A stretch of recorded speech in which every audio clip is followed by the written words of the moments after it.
Hello students, today we are going to begin our second chapter, that is basic concepts of macroeconomics. In this chapter we are going to study some aggregates of national income. Means before studying national income we have to study some aggregates. Aggregates means some of its basic concepts. So we have to study basic concepts and after that we have to study the formulas. So let's begin our today's video in understanding some related aggregates of national income. Now see, in national income and its aggregates, the first aggregate or the first basic concept that we are going to study is domestic territory. Okay, domestic territory. Domestic territory means what? It means political frontiers, or you can say political boundaries of a country which lies inside or outside the country. Now what is the meaning of this sentence? Political frontiers means what? Which are the property of our country. Means any physical property of our country but which is located in outside India also. That is what? That is the domestic territory of our country. Now for understanding this, just understand a basic example. See, basic example means you have to understand what is India's property. What is India's property is what?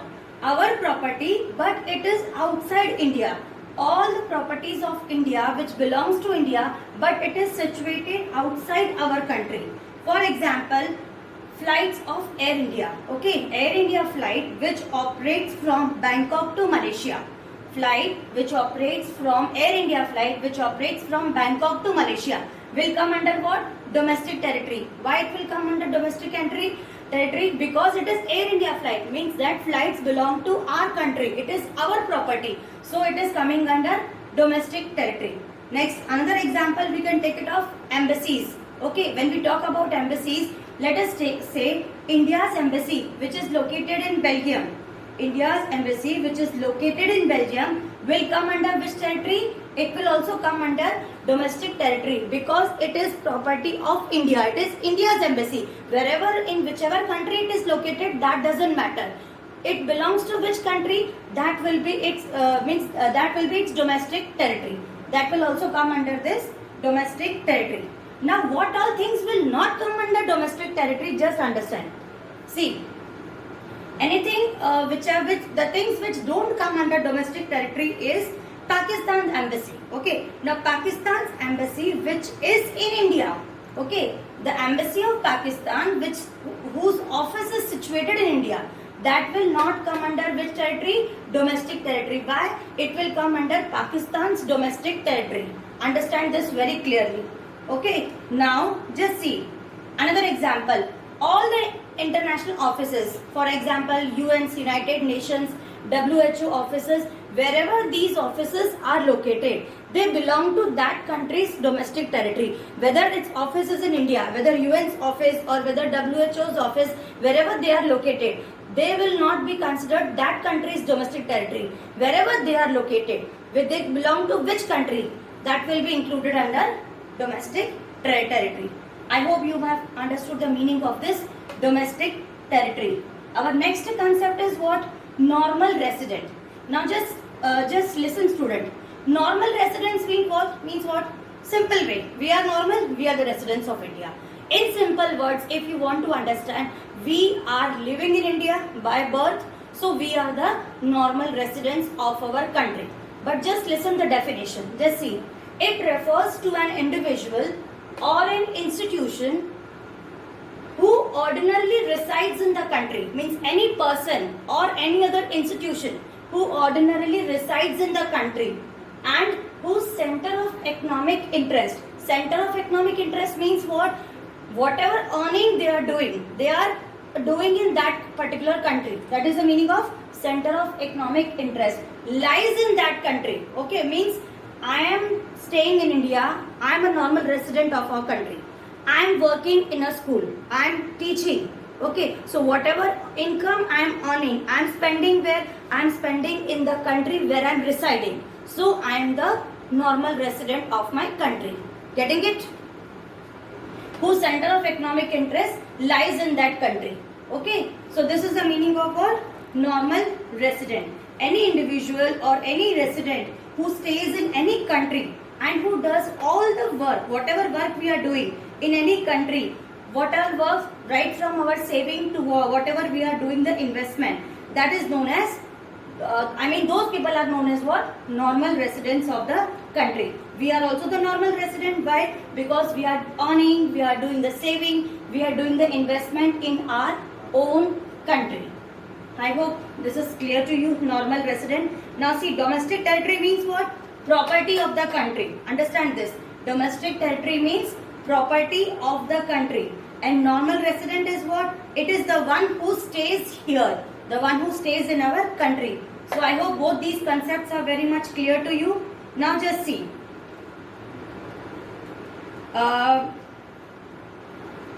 If foreign embassy, okay, take an example. If a foreign embassy like Pakistan's embassy, it stays over here for 2 or 3 years, and if they are working here, okay, and here they will be called as what? Normal resident. Again understand. If foreign embassy, Pakistan embassy's people, they are staying here for more than 2-3 years, okay, and they will be called as normal resident. Why they will be called as normal resident? Because a resident, if they are staying here for more than 2-3 years, okay, and they are working here only, and they will be called as what? Normal resident. But they will not come under domestic territory. Why they will not come under domestic territory? Because it is Pakistan's embassy. So it is Pakistan's property. So any country's political property that comes under domestic territory. But any embassy's people, Pakistan's embassy people, if they are working in our country for more than 2-3 years and they work over here only, then they will be called as what? Normal resident. But they will not come under what? Domestic territory. This is the difference. So understand this. So, but they will not come under domestic territory. One more example you can take. Just take an example of Priyanka Chopra. Okay, where she lives in USA. Okay, and she is working where? She is working in Hollywood. So whatever she is earning, she is spending there only. So now you can say that she is staying in USA for more than 1 year. Her economic interest is where? Her economic interest is also in that particular country only. Because whatever earning she is doing, she is saving, she is doing the investment, she is doing in that country only. So she is the normal resident of America. But she is the citizen of India. Remember this.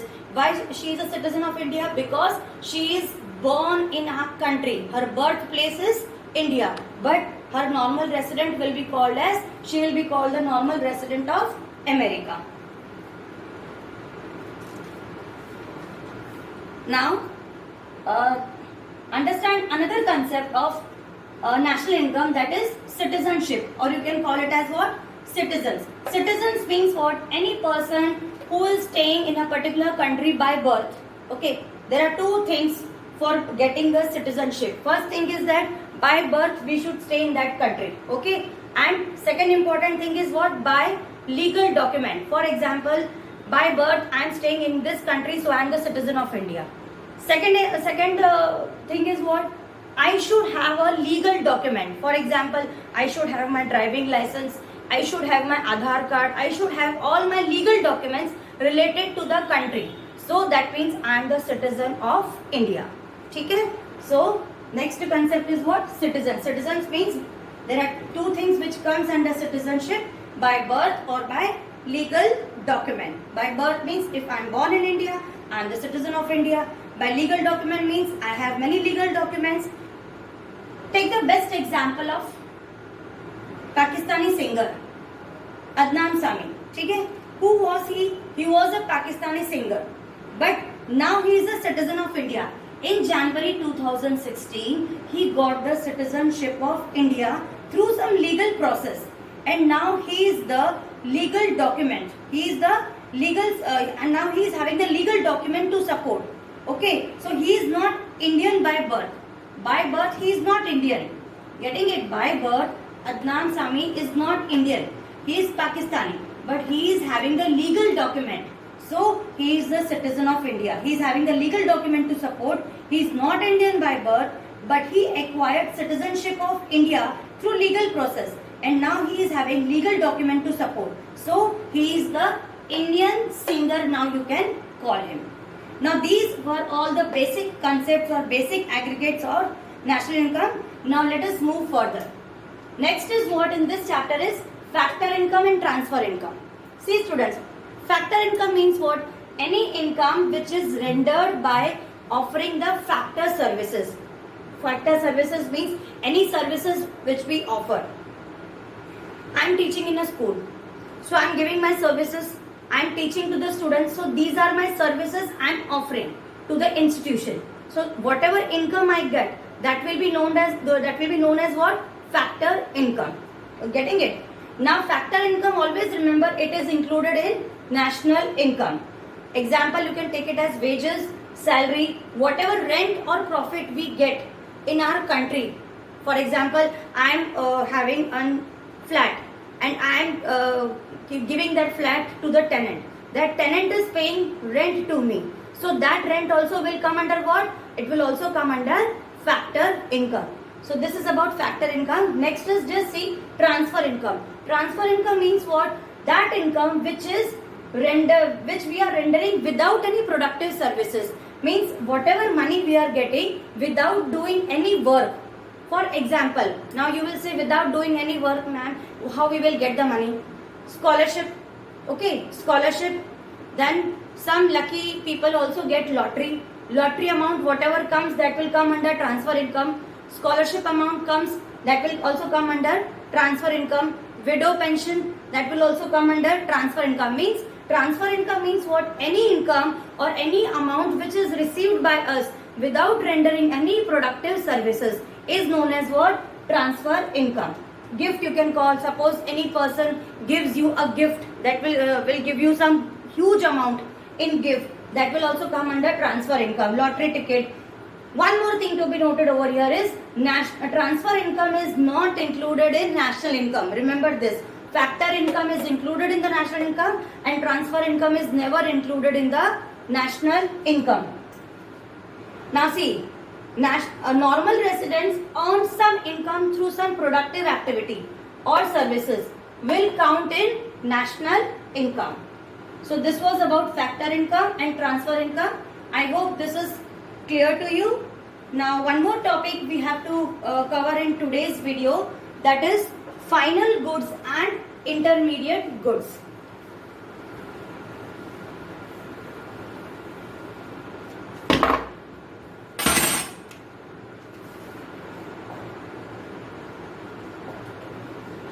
Final goods and intermediate goods. All these are what? These are the basic concepts which we have to study in this chapter, that is national income. Now what comes under final goods? Final goods refers to those goods which are sold either for the consumption or for the investment. Okay, means the goods which are already final, which we are finally going to consume, that is known as final goods. Means goods purchased by consumer household, okay, as they are meant for the final consumption. ठीक है, like milk purchased by the household. Whatever milk we are getting every day, we are using the milk. That milk is what? That milk is a final good for us. Sugar is what? Sugar is final good for us, but not for the person who bakes the cake. A bakery person, if he is engaged in the business of selling the cakes, is sugar the final goods for them? No. Sugar is what? Sugar is the intermediate goods for them. Why? Intermediate goods means those goods which are to be used in processing. Matlab those goods which have to be used once again to process and then to get a final goods. That is the difference between final goods and intermediate goods. Let me write over here. It is useful for final consumption. Useful for final consumption means finally you have to just simply use that final goods like milk and sugar. And intermediate goods is what? They are used as just raw material. They are used as raw material. They are not final goods, means they are used once again for processing. This is the difference between final goods and intermediate goods. Another point that comes over here is they are not processed further. Means not final goods are not processed further. Sugar. Sugar if we are having, do we need to process further? No. When we are bringing sugar from market, directly we are consuming it. We don't want to process it. So they are not processed further. But here in intermediate goods, we have to further process. So further processed. Further processed. Now, one more thing over here is in intermediate goods. For example, at the end of the year, some goods are remaining with us. Okay, take an example. One more example I'll give you. In final goods, log of goods. लकड़ी को काट के जो part रखते हैं ना, that log of goods. Take an example of log of goods. Log of goods is a final good for thing, but it is also an intermediate goods. Why? Because furniture can be made with that. Take an example, if I am bringing a stool from market, okay, that stool will be a final good for me. But for a carpenter, if he is keeping those 6 stools in his shop, are they the final goods? No, they are the intermediate goods for that person. And just understand the difference between this is, for example, at the end of the year, in case of intermediate goods, if any stock is remaining, okay, if the shopkeeper is selling 7 stools and among that only 4 have been sold, so the remaining 3 will be what? They will be converted into the final goods. Because at the end of the year, important point to be remembered, at the end of the year in the intermediate goods, whichever goods are remaining, they have to be converted where? They have to be converted in the final goods. And while calculating national income, only final goods have to be considered, not the intermediate goods. So main point over here is what? It is used in the same year, used in the same year, okay, or it will become final goods, or it will become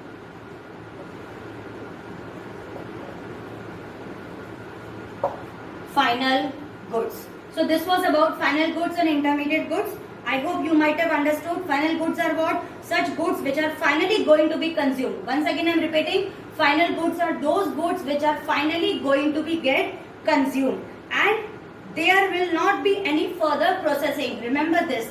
And there will not be any further processing. Example, ghee, sugar, TV, all those example you can take. Is there any further processing required in the sugar? When we bring home, no, we directly consume the sugar.